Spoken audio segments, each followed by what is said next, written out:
함께하고 계심을 믿는 믿음이 더욱더 풍성해지기를 위해서 기도를 부탁을 드리겠습니다. 오늘 우리에게 주신 하나님의 말씀 함께 찾아 봉독하도록 하겠습니다. 신약성경 마태복음 9장 27절로 34절까지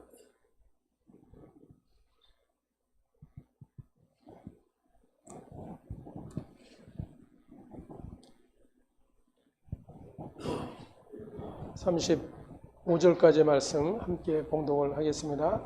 예수께서 거기에서 떠나가실새 두 맹인이 따라오며 소리질러 이르되 다윗의 자손이여 우리를 불쌍히 여기소서 하더니 예수께서 집에 들어가심에 맹인들이 그에게 나아오거늘 예수께서 이르시되 내가 능히 이 일 할 줄을 믿느냐 대답하되 주여 그러하오이다 하니 이에 예수께서 그들의 눈을 만지시며 이르시되 너희 믿음대로 되라 하시니 그 눈들이 밝아진지라. 예수께서 엄히 경고하시되 삼가 아무에게도 알리지 말라 하셨으나 그들이 나가서 예수의 소문을 그 온 땅에 퍼뜨리니라.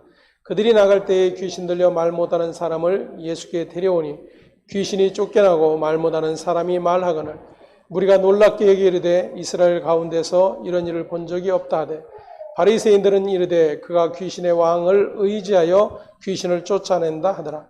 예수께서 모든 도시와 마을에 두루 다니사 그들의 회당에서 가르치시며 천국 복음을 전파하시며 모든 병과 모든 약한 것을 고치시니라. 아멘. 성경은 하나님의 약속을 기록한 책입니다. 그래서 구약, 신약이라고 부르는 것입니다. 구약은 예수가 나시기 전 하나님께서 이스라엘에게 주신 구원의 약속이다. 이렇게 사전을 검색해 보면 그렇게 해석을 달고 있습니다. 신약은 하나님께서 예수를 통하여 인간에게 새롭게 주신 약속, 이렇게 사전적 의미를 담고 있습니다. 구약은 옛 약속, 신약은 새 약속이라는 것이죠. 하지만 옛 약속이나 새 약속은 모두가 동일한 하나의 약속입니다. 구원자를 보내시겠다는 약속인 것이죠. 그리고 신약은 보내시겠다고 약속하신 예수, 그를 통하여서 어떻게 하나님의 약속이 이루어졌는지를 드러내고 보여주고 있는 것이 신약 성경의 내용입니다. 때문에 성경은 전체가 예수 그리스도에 관한 약속이라고 하는 사실을 기억해야 합니다. 또한 예수께서 하나님의 약속을 다 이루셨다라고 하는 사실 역시도 우리에게 믿음 안에 반드시 고백되어야 될 그런 내용이죠. 성경은 그렇게 모두 하나님의 아들 예수 그리스도에 관한 약속이 되는 것입니다. 또한 하나님의 약속이라고 하는 말은 하나님께서 이루신다라고 하는 그러한 말이 되는 것입니다. 때문에 이 하나님의 약속을 언약 이렇게 표현을 하기도 합니다. 때문에 성경을 이 하나님의 약속, 즉 하나님의 언약의 관점으로 보지 않으면 성경을 나를 위한 약속과 도구로 사용하게 되는 일들이 여전히 일어나게 되는 것이죠. 성경을 가지고 전혀 다른 것들을 찾아내어 믿음의 도구 삼아 붙들고 약속을 이루어 달라고 아우성하는 일들이 믿음이라고 하는 그런 자리에서 행해지고 있다고 하는 것입니다. 오늘 본문의 말씀은 두 가지 사건을 통해 이러한 유대인들의 현실을 예수님께서 드러내시고 하나님께서 아들을 통해 약속하고 이루실 일이 무엇인지를 보여주고 계시는 그러한 내용입니다. 귀신 들려 말하지 못하는 자를 고치신 이적, 그리고 두 맹인을 고쳐주신 이 두 가지의 이적을 통해서 하나님께서 아들 예수 그리스도를 통해서 나타내시고자 했던 일이 무엇인가를 또다시 한번 확인을 해 보도록 하겠습니다. 오늘 본문의 사건은 마태만 유일하게 기록을 하고 있습니다. 맹인이나 말하지 못하는 자를 고치신 이적, 이 이적은 본문 외에도 다른 성경에 맹인의 치유 사건, 마태복음 20장에 보면 맹인 바디메오, 그리고 마가복음 10장에, 그리고 누가복음 18장, 또 마가복음 8장에 보면 벳세다의 맹인 또는 날 때부터 맹인된 자, 이러한 자들을 눈뜨게 하는 그러한 이적들이 기록이 되어 있습니다. 마가복음에 보면 귀 먹고 말 더듬는 자를 고치신 이적도 기록이 되어 있죠. 그리고 늘 동일한 방법으로 고치신 것이 아니라 사건마다 보면 다르게 치유가 일어나고 있는 그런 모습들을 보게 됩니다. 예수님이 친히 말씀하셔서 맹인된 자의 눈을 뜨라 말씀으로 얼마든지 하실 수가 있음에도 불구하고 때로는 진흙을 이겨 그 눈에 바르기도 하시고 다양한 방법들로 그렇게 이제 치유하시는 이적들을 보게 됩니다. 이러한 부분들이 우리에게는 문제를 해결을 받기 위해서 어떤 방법을 우리가 알아야 되나, 어떤 방법으로 하나님께 구해야 되나 라는 것들을 알게 하기 위한 그러한 내용들이 아닌 것이죠. 예수님께서 맹인들과 말하지 못한 자들을 고치신 것이 무엇을 의미하고 있는지를 믿는 일에 저와 여러분의 초점이 모아져야 될 것입니다. 마태복음 11장에 보면 세례자 요한이 감옥에 갇혀 있었습니다. 그런데 그 감옥에서 예수께서 행하시는 일들을 그의 제자들을 통해서 소식을 듣게 되죠.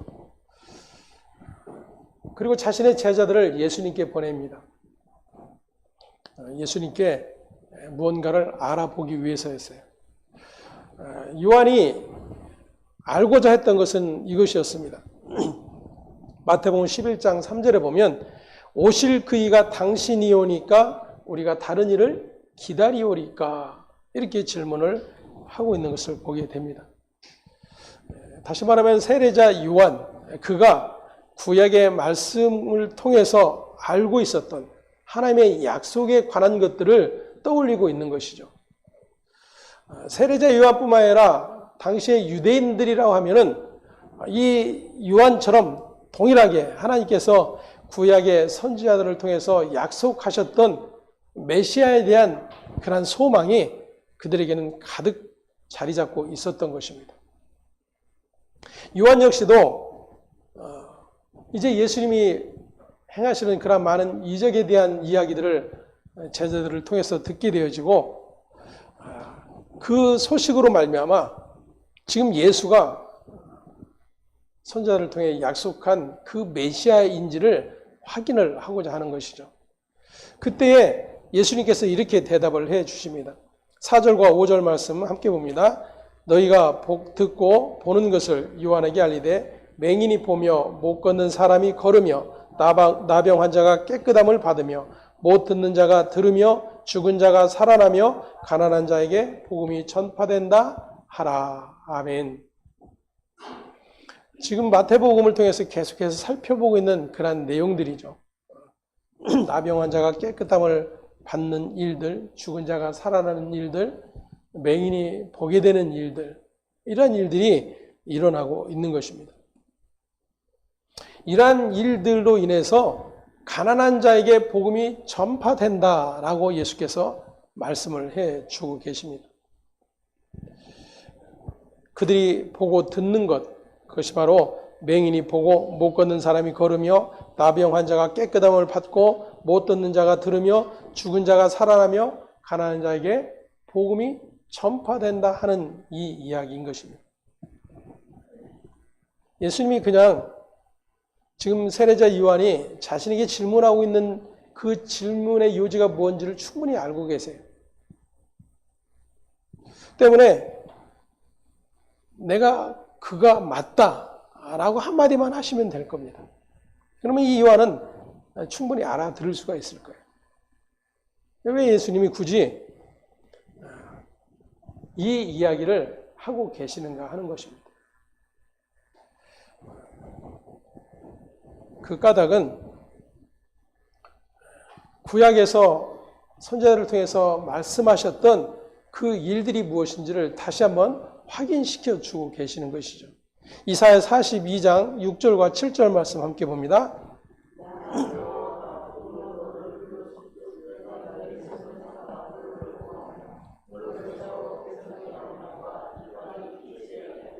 내가 눈먼 자들의 눈을 밝히며 갇힌 자를 감옥에서 이끌어내며 흙에 앉은 자를 감방에서 나오게 하리라. 이사야 42장을 통해서 하나님께서 보낼 자 메시아에 대한 그러한 약속을 해주고 계십니다. 이미 마태복음 4장을 공부하면서도 살펴보았던 내용인데 예수님께서 이 말씀을 인용하시면서 마태가 이 말씀을 인용하면서 예수님의 오심이 이방의 빛으로 오시리라고 했던 말씀의 성취였다고 하는 사실을 확인을 해주고 있는 것입니다. 때문에 마태복음 4장 17절에서 회개하라 천국이 가까웠느니라 라고 선포하고 계셨는데 예수님 자신을 가리키는 말씀으로 그 천국의 모습은 마치 눈먼 자들의 눈을 밝히며 갇힌 자들을 자유하게 하는 것으로 드러나고 있었다라고 하는 사실을 예수님이 자신의 모든 일들을 통해서 드러내고 계시는 것입니다. 즉 예수님의 이 말씀은 메시아가 이 땅에 와서 하시는 일이 바로 이런 일이고 이것이 메시아임을 증명해 주는 것이다 라고 하는 뜻인 것입니다. 그래서 오늘 본문 35절에 이렇게 말씀하십니다. 예수께서 모든 도시와 마을에 두루 다니사 그들의 회당에서 가르치시며 천국 복음을 전파하시며 모든 병과 모든 약한 것을 고치시니라. 아멘. 마태복음 4장 23절과 24절에서 동일하게 말씀을 하고 계셨습니다. 함께 봅니다. 예수께서 온 갈릴리에 두루 다니사 그들의 회당에서 가르치시며 천국 복음을 전파하시며 백성 중에 모든 병과 모든 약한 것을 고치시니 그의 소문이 온 수리아에 퍼진지라. 사람들이 모든 앓는 자 곧 각종 병에 걸려서 고통당하는 자 귀신 들린 자 간질하는 자 중풍병자들을 데려오니 그들을 고치시더라. 아멘. 마태복음 4장을 공부하면서도 우리가 확인을 해보았지만 예수님께서 지금 그렇게 각종 병에 걸린 자들을 고쳐주신 사건들 그것이 바로 메시아의 할 일, 즉 예수님이 이 땅에 오셔서 하셔야 할 일들이라고 소개하고 있는 것이 아니에요. 메시아가 오게 되면 나타나질 일들인데 그 일들이 무엇으로 있게 되었는 일인지를 확인되지 않으면 단지 지금 처해 있는 그러한 상황, 문제들만 가지고 예수께 찾아오는 일들, 예수를 따르는 일들이 일어나기 때문이었습니다. 이러한 각종 질병에 노출될 수밖에 없는 인간의 연약함은 죄의 증상들이에요. 그러면 그러한 질병이 없으면 나는 죄인이 아닌가? 그렇지 않죠. 모두가 죽음이라고 하는 결국의 자리에 이르게 되기 때문입니다. 때문에 내가 지금 살아가면서 겪게 되는 어려움들, 어떤 질병에 걸린 그러한 문제들, 이것이 내가 특별히 어떤 죄가 있어서 내가 무슨 문제가 있어서가 아니라 그러한 모든 것들을 통해서 나의 연약함과 나의 죄됨의 자리가 무엇인지를 확인할 수 있는 자리에 가는 것이 성도의 믿음의 자리예요. 믿음이 오히려 그러한 문제들을 해결하고 나에게는 그러한 문제들이 사라지고 없어지기를 바라는 것이 믿음이 아닌 것입니다. 지난주에도 살펴보았던 것처럼 믿음이라고 하는 것을 우리는 내가 바라고 소망하는 모든 것들이 이루어지는 도구로 생각을 하는 거예요. 오늘 본문 말씀 중에도 두 맹인이 예수를 따라옵니다. 귀찮을 정도로 소리 지르며 따라오죠.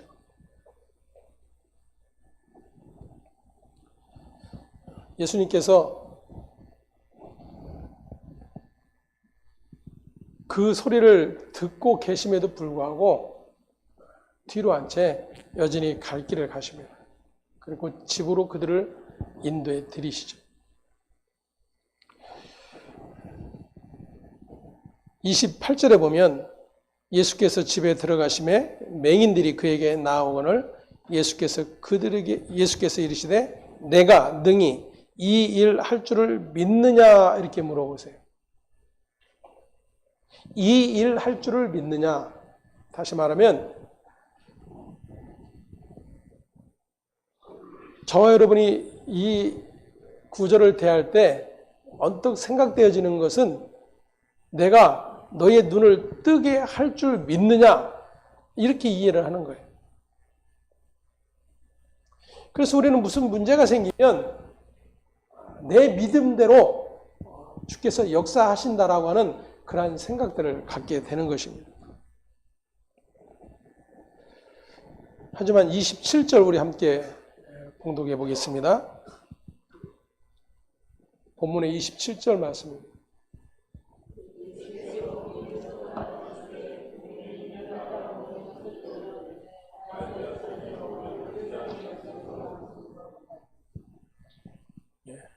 여러분 27절과 28절 말씀을 여러분들이 다시 한번 이렇게 읽어보십시오. 지금 이 두 맹인이 소리질러 예수께 구하는 것이 자신들의 눈을 뜨게 해달라는 내용이 있는가 하는 거예요. 없습니다. 두 맹인이 소리질러 예수께 구하는 것이 이거예요. 다윗의 자손이여 우리를 불쌍히 여기소서. 그 두 맹인의 외침에 예수님께서 하시는 대답이 그것입니다. 내가 능히 이 일 할 줄을 믿느냐 그래요.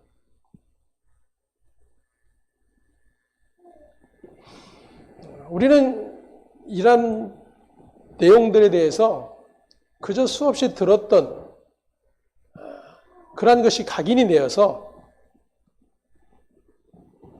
이 두 맹인처럼 소리질러 예수를 찾고 구하면, 예수를 만나면 문제가 해결될 것이라고 여기는 거예요. 그리고 그것을 믿음이라고 자꾸 생각을 하게 되는 것입니다. 이러한 일들은 당시의 유대인들의 신앙적 모습이기도 했어요. 그래서 4장에서 살펴본 것처럼 각종 질병에 걸린 자들을 예수께 데려오는 일에 열심들을 내는 것입니다. 자신들의 문제 해결을 원하고 있는 거예요. 그리고 그러한 일을 하는 예수를 하나님께서 선지자들을 통해서 약속한 그 메시아구나로 믿는 겁니다. 전혀 다른 믿음이 발생이 되고 있는 거예요. 그렇다면 오늘 저와 여러분은 전혀 다른 믿음의 자리에 있는 자인지, 오늘 이 소경이 고백하고 있는 믿음의 자리에 있는 자인지, 예수님께서 말씀하신 내 믿음대로 되리라 라고 하는 그 믿음의 자리에 있는 자인지를 확인할 수 있어야 한다 그 말이에요. 저 역시도 그러한 믿음에 대해서 들어본 적이 없어요. 어려서부터 수십 년 교회를 다니며 설교를 듣고 예배를 드리고 신학을 공부하고 목사가 되었어도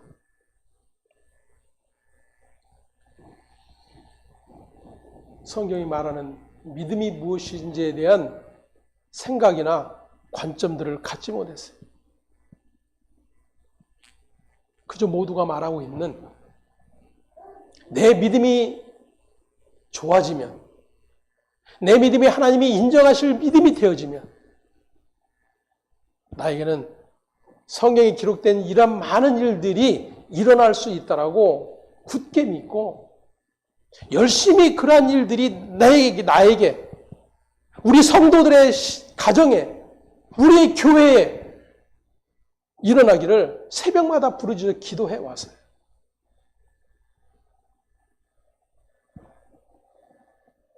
왜냐하면 그것이 나의 믿음이었기 때문입니다. 그 믿음이 있었기 때문에 새벽마다 기도하고 성도들의 기도 제목을 받아서 그 제목을 하나하나 하나님 앞에 아뢰면서 하나님 능력이 하나님이지 않습니까? 약속해 주지 않으셨습니까? 그 약속 지켜주세요. 그런 열심히 기도들을 해왔던 것입니다.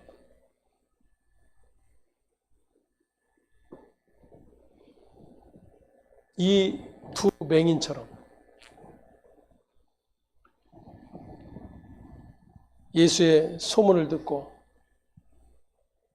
예수를 따라가며 귀찮을 정도로 소리질러 외쳐대는 거예요. 그래서 문제가 많을수록 그냥 대충 기도해서는 안 된다고 그러죠. 세게 기도해야 되고 간절히 기도해야 되고 무릎 꿇고 기도해야 되고 작정하고 기도해야 되고 합심해서 기도해야 되고 주여 삼창하고 소리 높여 외쳐 부르는 겁니다. 지금 이 맹인이 예수께 구하는 것이 그러한 것이 아니야. 자신의 눈뜨기를 위해서 기도하고 있는 것이 아닙니다. 뭐라고 구하고 있다고요? 다시 한번 읽어볼까요? 다윗의 자손 예수여, 우리를 불쌍히 여기소서. 다윗의 자손 예수.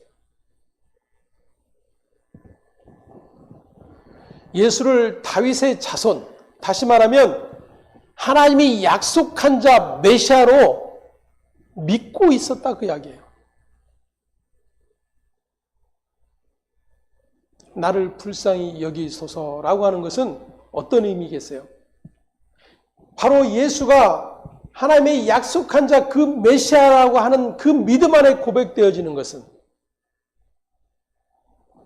마태가 처음부터 가르쳐 주었던 것처럼 자기 백성을 그들의 죄에서 구원할 자로 이 땅에 오신 분임을 그의 믿음이 확인했다 그 이야기예요.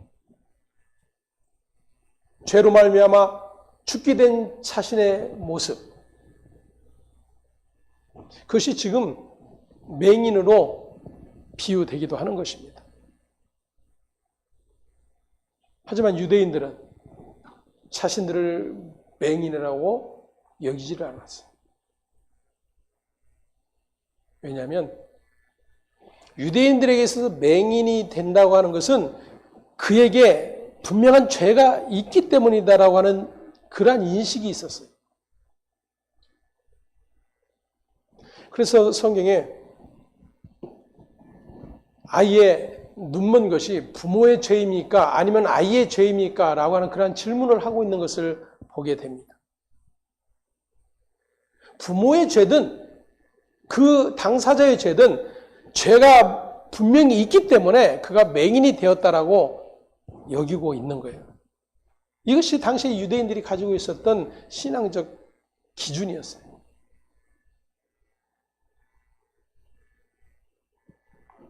근데 보십시오. 자신들은 죄가 없고 율법 지키고 하나님의 말씀을 지켜 경건하게 삶을 살기 때문에 하나님의 백성의 자리에, 그 구원의 자리에 이를 수 있다고 믿고 있었던 반면 그들은 예수를 메시아로 보지 못하였다 그거예요. 하지만 누구나가 여기는 죄가 있기 때문에 맹인이 될 수밖에 없었다라고 하는 그러한 신앙적 가치 기준 속에서 맹인된 자, 이 두 소경이 예수를 메시아로 고백하고 있다 그 이야기입니다.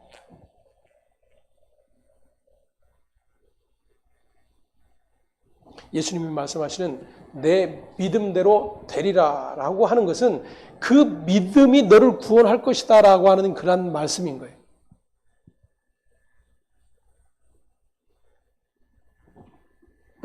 이런 이야기들을 단순히 자신의 문제 해결, 눈먼 거 뜨게 하는 이적, 치유 사건들로 끌어와서 열심내고 사람들의 마음을 미혹하는 일들이야말로 하나님의 아들을 통해 지금 이루어내고 계신 구원을 헛되게 만드는 일이 되는 거예요.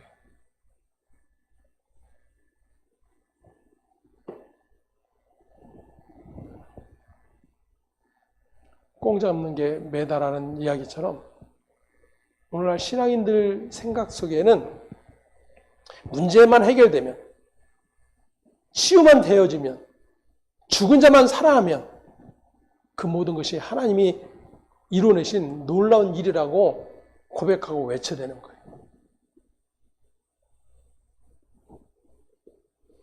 성경에도 보면 죽은 자를 살려내시는 일들이 일어나죠. 거기에 목적이 있지 않아요. 죽은 자의 상태가 무엇인지를 계속해서 보여주시는 것이고 그 죽은 자의 상태를 살려내시는 일이 예수의 일이라고 하는 것을 가르쳐 주시기 위한 거예요. 그들의 육신이 다시 살아나지만 그들이 아직까지 살아있다라고 하는 사람은 보지를 못했어요.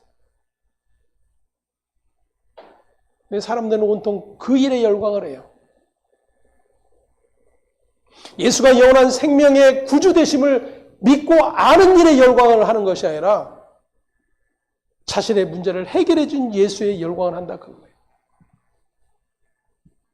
그래서 오병이어의 사건을 통해서 수많은 유대인들이 예수를 자신들의 임금 삼으려고 했던 거예요. 오늘도 수많은 신자들이 예수 우리 왕이여, 예수를 왕이라고 외치죠. 예수가 나의 왕됨의 고백이 뭐예요? 왕은 나의 모든 생명의 여탈권을 움켜쥐고 있는 분이에요. 그러면 나의 죽음의 문제, 내 삶의 문제, 그 모든 생사 여탈이 그분께 있다라는 고백이에요. 그 고백이 담고 있는 신앙은 내가 살든지 죽든지예요, 여러분. 근데 우리는 죽든지는 다 빼버리죠. 살려달라는 외침만 가득하고. 지난번에도 말씀드린 것처럼 죽겠네라는 말도 신앙적이 아니다라는 그런 이상한 이야기로 죽겠네 대신 살겠네로 말만 바꾸면 그게 마치 기독교인인 것처럼 착각하는 일들이 버젓이 우리의 삶에서 일어나는 거예요.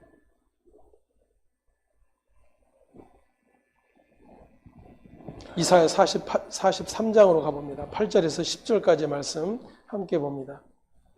눈이 있어도 보지 못하고 귀가 있어도 듣지 못하는 백성을 이끌어내라. 열방은 모였으며 민족들이 회집하였는데 그들 중에 누가 이 일을 알려주며 이전 일들을 우리에게 들려주겠느냐.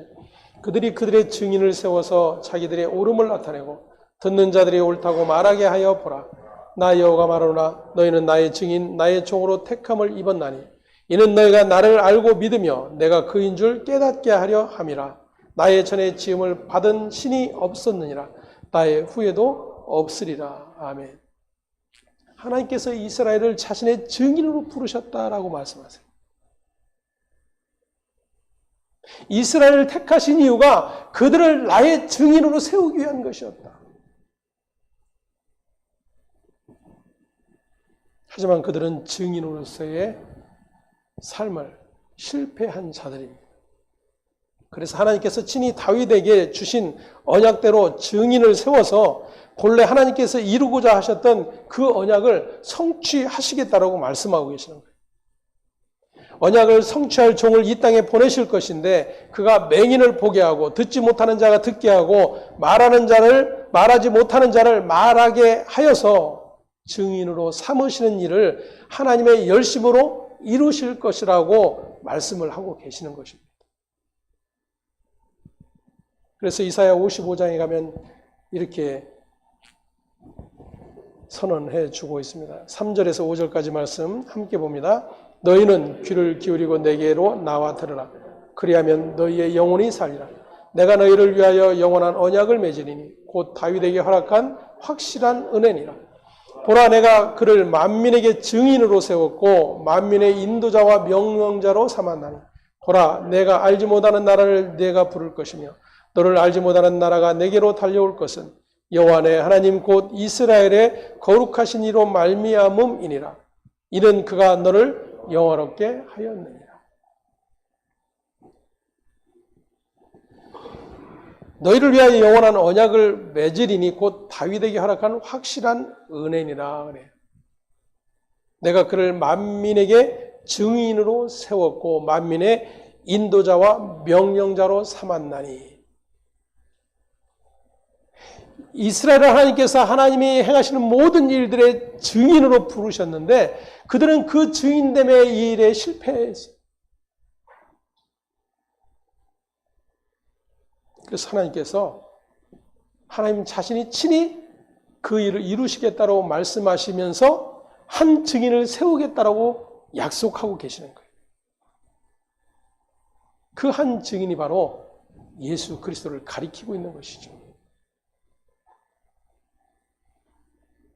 여러분, 예수를 안다는 것은요, 내가 하나님의 일에 실패한 자이구나를 아는 거예요. 예수를 믿는다는 것은 나는 하나님께서 말씀하신 그 모든 일들을 순종해내지 못해서 영원한 사망의 자리에 들어갈 수밖에 없었던 자이구나가 확인된 자들인 거예요.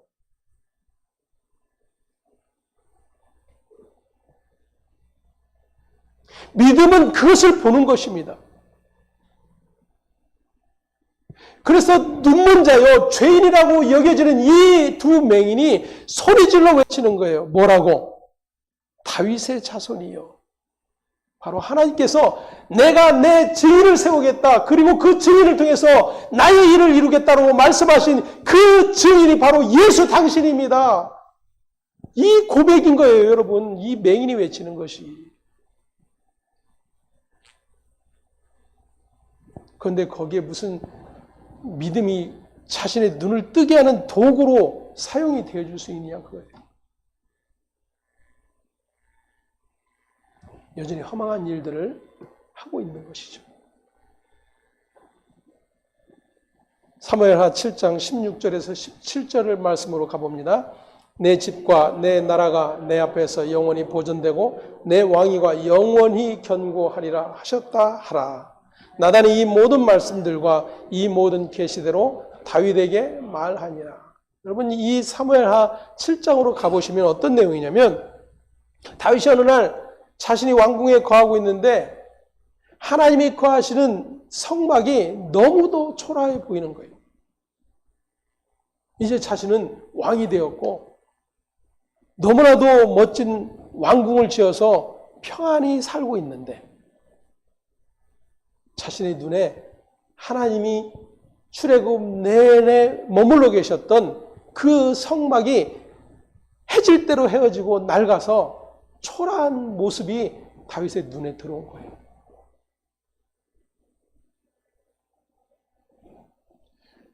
다윗에게 어떤 마음이 들겠습니까? 너무나도 죄송스러운 마음이 들겠죠. 나는 왕이 되었고 이렇게 편안한 왕궁에서 멋진 왕궁에서 호의호식하며 살고 있는데 하나님은 저렇게 누추한 자리에 계시는구나. 그래서 생각해낸 것이 하나님을 위하여 멋진 집을 지어드려야 되겠다라는 생각을 하게 된 거예요. 쉽게 말하면 성전을 건축해야 되겠다라는 생각을 하게 된 겁니다. 이것이 인간이 생각해낼 수 있는 최고의 일이에요. 하나님을 위해서.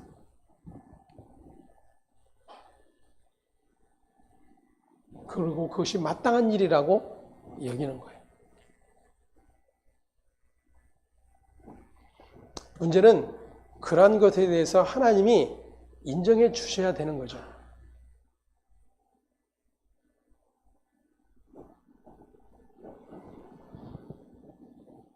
하나님께서 다윗의 마음을 아십니다.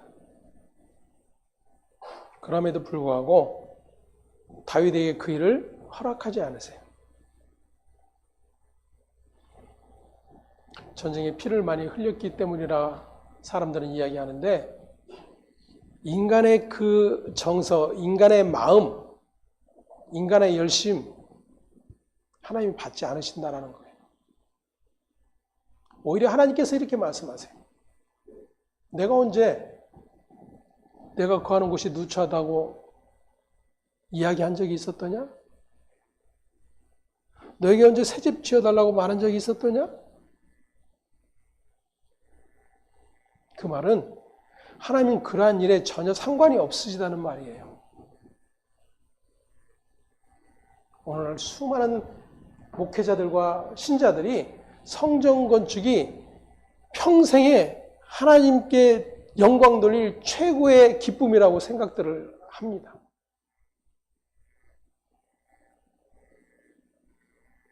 그래서 그 소중한 내 재산을 헌금하면서 성전 건축하려고 발버둥합니다.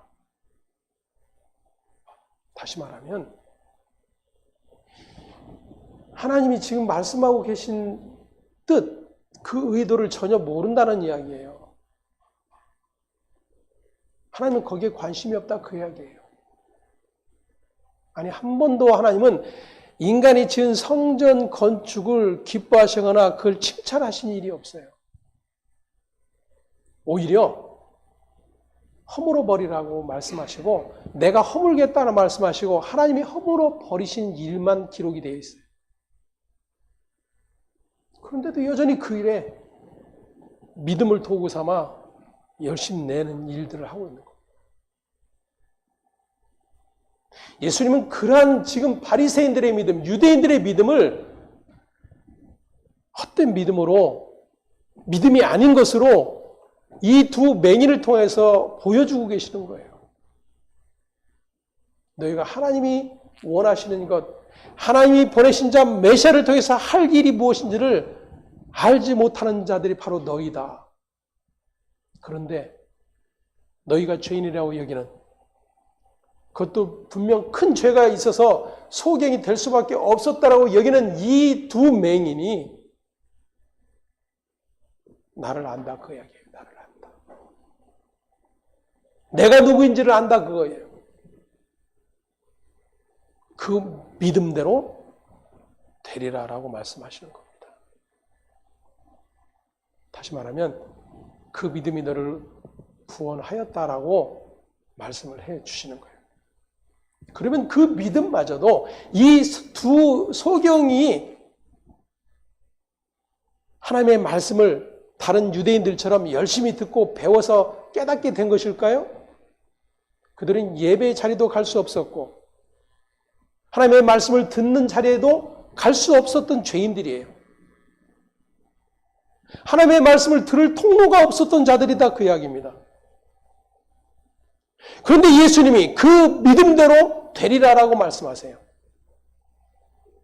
그렇다면 이 믿음은 예수님께서 허락해 주셨던 믿음인 것을 알 수가 있는 거예요. 우리가 늘 확인하는 것처럼 구원에 이르는 믿음은 우리에게서 나올 수 없는 믿음이에요. 우리에게서 나오는 믿음은 이 수많은 사람들의 무리들처럼 자신의 문제를 해결받고자 하는 믿음에 불과한 거예요. 그 믿음이 열심을 내는 겁니다. 왜냐하면 열심을 내야 믿음이 인정받고 열심을 내야 믿음이 자란다라고 여기기 때문이에요.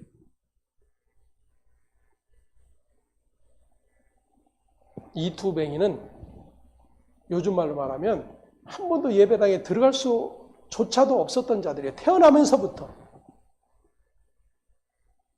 예배 한번 드려보지 못한 자들이다 그 이야기예요. 근데 어떻게 그에게 믿음이 있으며 그 믿음이 구원을 얻을 수 있겠느냐라는 겁니다. 마태는 지금 유대인들을 향해서 이 복음서를 전해주고 있다고 그랬죠. 여러분 보세요. 마태복음 1장부터 지금까지 계속해서 공부해 보면서 모두가 다 자신들은 굳게 믿음의 자리라고 확신하고 자신들만이 하나님의 백성이라고 여기는 그러한 자들이 얼마나 믿음 없는 자들로 지금 계속해서 판명이 되고 있는가. 그렇다면 오늘 교회는, 저와 여러분은 어디에 관심을 두어야 되겠느냐라는 거예요. 제가 아침에 말씀을 준비한 것들을 이게 떠올리면서 여러 가지 생각 중에 한 가지 든 생각이 이거였어요. 참 우리 성도들은 재미없겠다. 아니 참 재미없다. 나도 재미없다. 교회 오는 것이 얼마나 재미가 없을까. 왜냐하면 우리의 재미를 만들어낼 어떤 것도 없거든요. 그나마도 와서 1시간 내내 앉아서 듣는 것이 재미있는 이야기는 하나도 없고 늘상 우리의 죄의 자리, 없음의 자리들만 외쳐대니 무슨 재미가 있겠어요?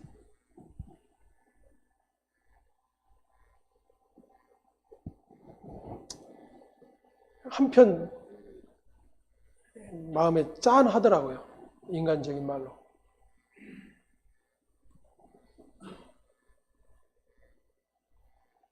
하지만 우리가 하나님을 예배하고 교회에 나오는 이유는 우리의 재미를 위한 것이 아니에요.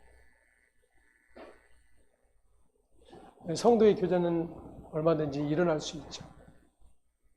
하지만 우리가 예배에서 기대해야 되는 것은 그러나 우리의 힘들고 어려운 어떤 마음들, 문제들이 해결되어지는 기쁨을 누리기 위한 것들이 되어서는 안 됩니다. 하나님이 아들을 통해서 하신 일들, 그 구원의 일이 얼마나 나에게 놀라운 일이며 복인지를 확인해 가는 일들이 일어나야 되는 거예요. 내 집과 내 나라가 내 앞에서 영원히 보존되고, 쉬운 말로 이런 얘기예요. 야, 웃기지 마. 내가 나를 위해서 그렇게 하겠다고? 그럴 수 있는 존재는 아무도 없어. 그래서 내가 세울 거야. 내가 보낼 거야. 내가 이룰 거야. 그게 다윗의 언약이에요. 그러면 지금 하나님이 말씀하시는 보낼 메시아가 할 일은, 그 메시아가 왔다라는 것은 우리 누구에게도 하나님의 뜻을 이룰 자가 없음이 확인되는 일이 일어나야 되는 거예요. 근데 그러한 일이 일어나지 않기 때문에 예수를 메시아로 볼 수 없는 겁니다. 유대인들의 이야기라고요? 우리도 그렇게 눈먼 채 살아왔어요. 우리도 그렇게 귀머거리로 소경으로 살아왔어요. 우리가 언제 우리의 믿음의 열심을 위해서 어떤 애씀과 노력들을 해왔어요.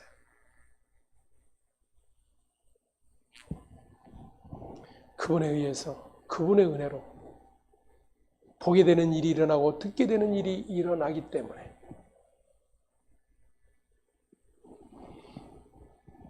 재미없어도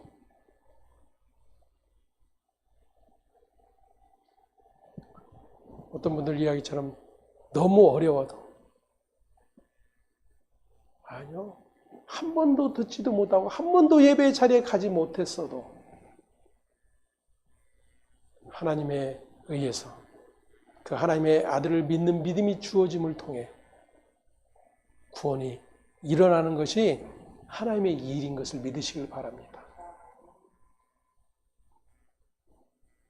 그래서 그 하나님의 일에는 인간의 모든 열심과 가치가 소용없는 것이 되어버리는 거예요.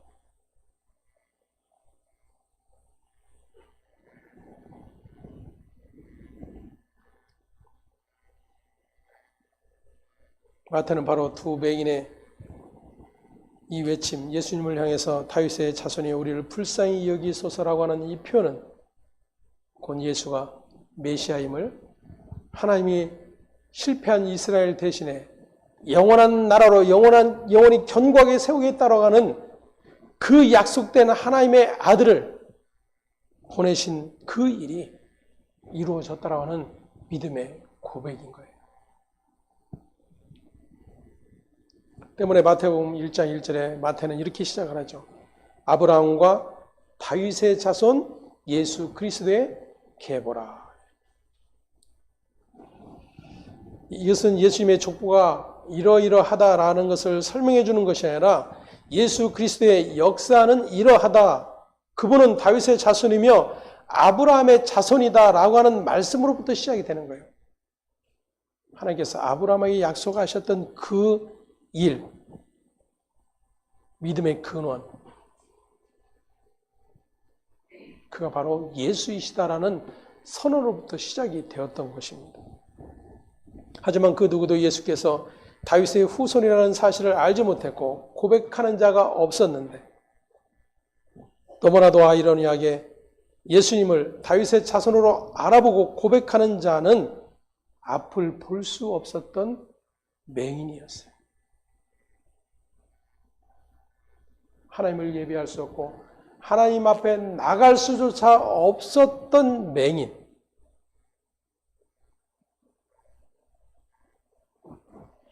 성경은 지금 그것을 우리에게 보여주고 있는 것입니다.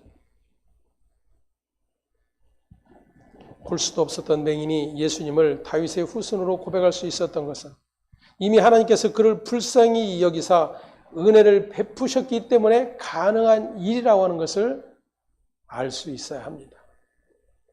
때문에 예수님께서 28절에 내가 능히 이 일 할 줄을 믿느냐라고 물으신 것은 하나님께서 긍휼히 여기심을 베푸신 것이 믿음이라고 하는 도구를 통해서 드러나도록 이끌어내고 계시는 거예요.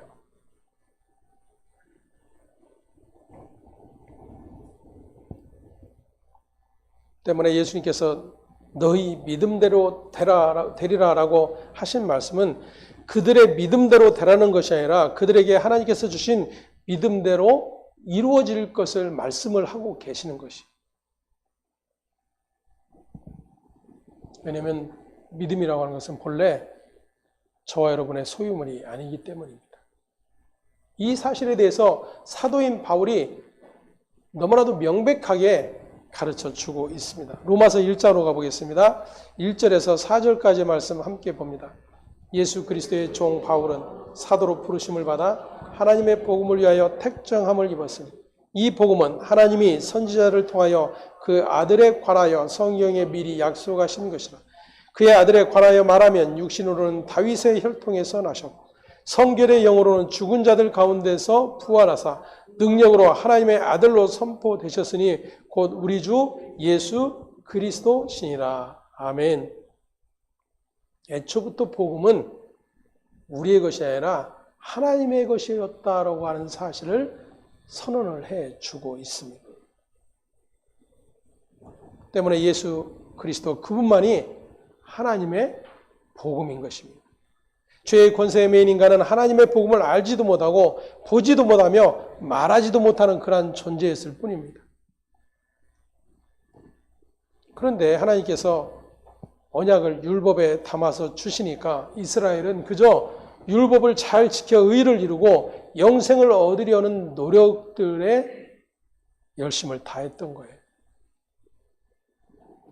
마치 오늘날 저와 여러분이 스스로는 하나님을 알고 예수 그리스도께서 구세주이심을 알고 잘 믿는다고 이야기하면서 자기 열심에 빠져있는 그런 모습과도 같은 것입니다. 예수님이 이것을 보여주시기 위해 맹인을 피해 집으로까지 끌어들여 그에게 주신 믿음을 확인시켜 주시고 하나님께서 주신 것임을 의도적으로 드러내고 계시는 거예요.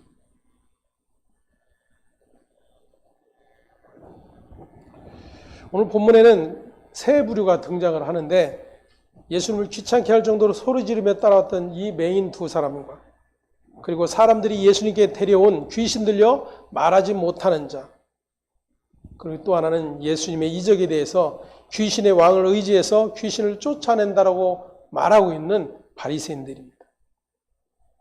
앞을 볼 수 없는 맹인들을 사람들이 예수께 데려오는 것이 정상일 거예요.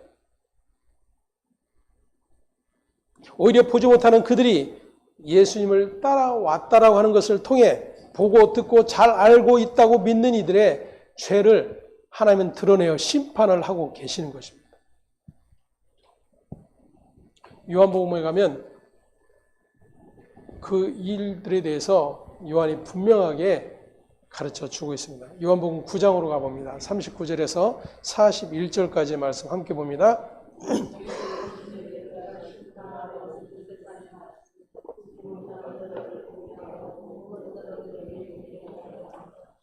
바리새인 중에 예수와 함께 있던 자들이 이 말씀을 듣고 이르되 우리도 맹인인가? 예수께서 이르시되 너희가 맹인이 되었더라면 죄가 없으려니와 본다고 하니 너희 죄가 그대로 있느니라. 아멘. 여러분, 성경이 어떻게 하나하나 예수의 복음으로 연결이 되고 있는지를 볼 수 있어야 됩니다.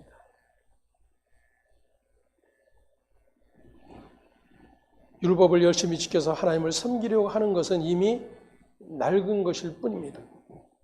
그 낡은 것을 가지고는 하나님 나라로 이 땅에 오신 예수 그리스도를 볼 수 없을 뿐만 아니라 담을 수도 없음을 예수님께서 새 포도주의 비유로 이미 말씀을 해 주셨어요. 여전히 그 율법의 그릇에 담으려고 하는 일들을 유대인들이 하고 있고 오늘날 교회 역시도 그러한 열심들로 신앙의 모양을 갖추자라고 외쳐대는 거예요. 본받자, 닮아가자, 실행하자, 순종하자, 믿어보자, 열심 내자. 주님이 어찌할 바를 모르고 서 계신 것을 보지를 못해요. 주님이 도대체 난 뭐를 해야 되지? 이 인간들의 열심 속에서 나는 뭐를 해야 되지 도대체? 아마 예수님이 그러시고 계실 것 같아요.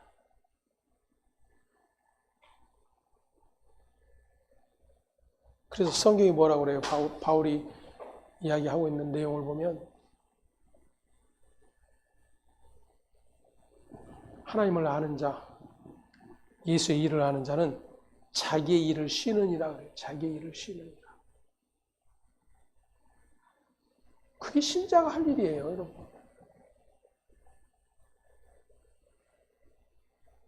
온갖 내 열심과 내 노력, 내 믿음 그 외치는 자리에 예수가 설 자리가 없다니까요. 하나님의 아들을 통해서 이루시겠다고 하신 일들이 드러나지가 않아요. 온갖 사람의 일들만 드러나요. 교회에 가득. 11조를 얼마 했니? 몇 시간을 기도했니? 며칠을 금식했니? 성경을 몇 번 읽었니? 전도를 몇 명 했느니? 여러분, 그러한 것들을 부정하는 것이 아니에요.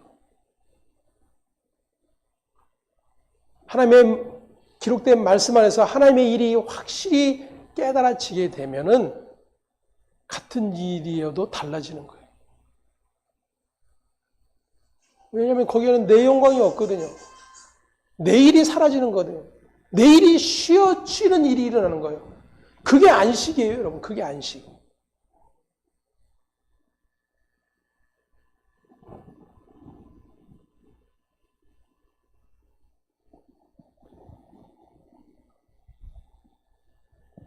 그럼에도 불구하고 우리는 바리새인들과 마찬가지로 그 낡은 것들로 예수 그리스도의 보고 말하는 증인이 되었다고 착각을 하고 있는 것입니다. 주일 지키고 11조하며 예배당을 성전으로 여기고 거룩하고 폼나게 예배하면서 어쩌면 우상을 섬기는 죄를 범하고 있는 일들이 일어나고 있는 것입니다. 십자가 예수 그리스도라는 진리 안에 있어야 제대로 보는 것, 듣는 것임을 확인할 수 있기를 바랍니다.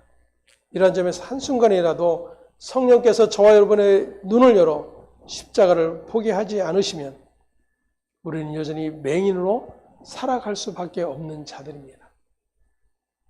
성령께서 진리의 말씀을 한순간도 우리 입에 넣어주지 않으시면 우리는 말하지 못하는 자로 살아갈 수밖에 없는 자들이에요.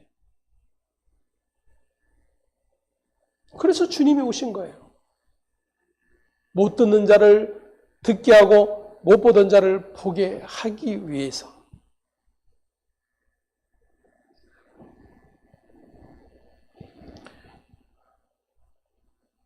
때문에 진리를 보고 들으며 말하게 되었다는 것은 우리의 눈과 귀와 입을 열어주신 은혜와 긍휼뿐임을 다시 고백할 수밖에 없는 것입니다. 예수님은 맹인을 고치시는 것이 이 땅에 오신 목적이 아니었고 아직 자신을 다윗의 자손으로 드러내어야 할 때가 아니었기 때문에 아무에게도 알리지 말라 경고를 하셨어요.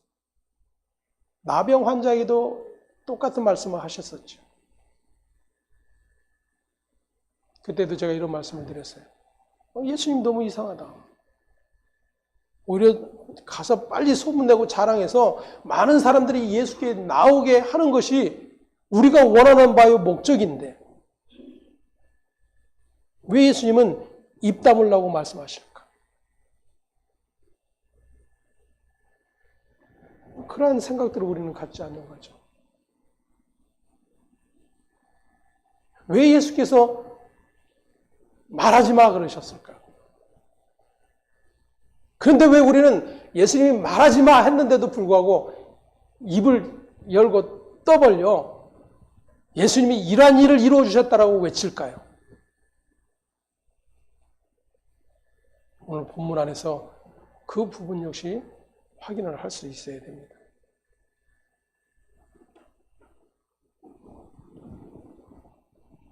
예수님 자신의 때가 아직 아니었기 때문이죠. 다시 말하면 예수님이 오신 목적이 거기에 있지 않았기 때문이에요. 예수님이 오신 목적이 어디에 있어요? 십자가를 통해 하나님의 구원을 완성하시기 위한 것이 목적이었어요. 근데 아직 십자가를 향해서 가시기도 전에 예수가 메시아다. 예수가 이런 놀라운 일들을 이루었다라고 외쳐대는 일로 수많은 군중들이 모여들므로 인해서 예수가 가시려고 하는 그 십자가의 길을 막아서는 일들이 발생이 되는 거예요, 여러분. 잘 들여다보세요. 제자들이 그러잖아요, 제자들이. 예수님 십자가에 죽으시면 안 된다고. 이게 오늘날 교회가 하는 일들이에요.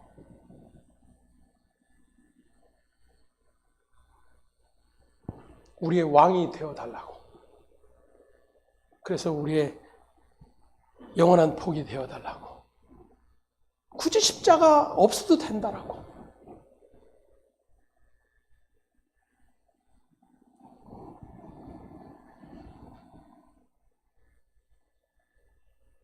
그럼에도 불구하고 그들이 나가서 예수의 소문을 그 온 땅에 퍼뜨리니라 그래요.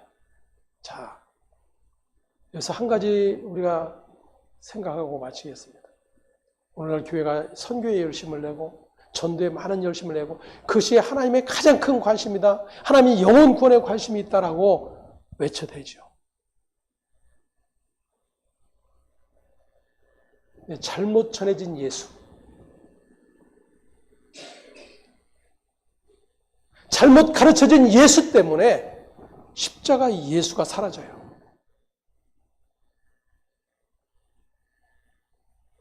오늘날 인본주의, 성공주의, 많은 그러한 신학에 의해서 십자가의 예수가 부인되어져요. 굳이 그렇게 십자가 질 필요가 없다는 거죠. 예수님은 지금 그것을 맡고 계시는 겁니다.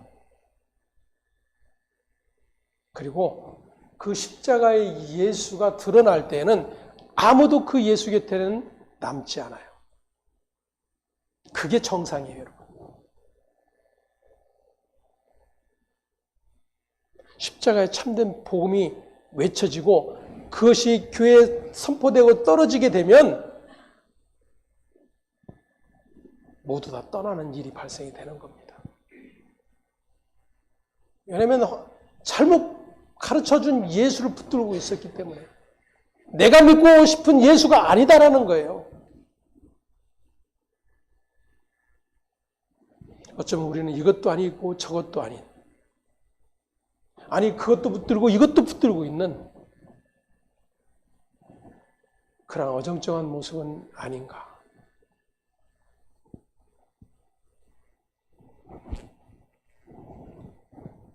오늘 말씀의 제목을 다시 한번 확인을 해 보겠습니다. 함께 읽습니다. 언약의 성취자로 오신 예수.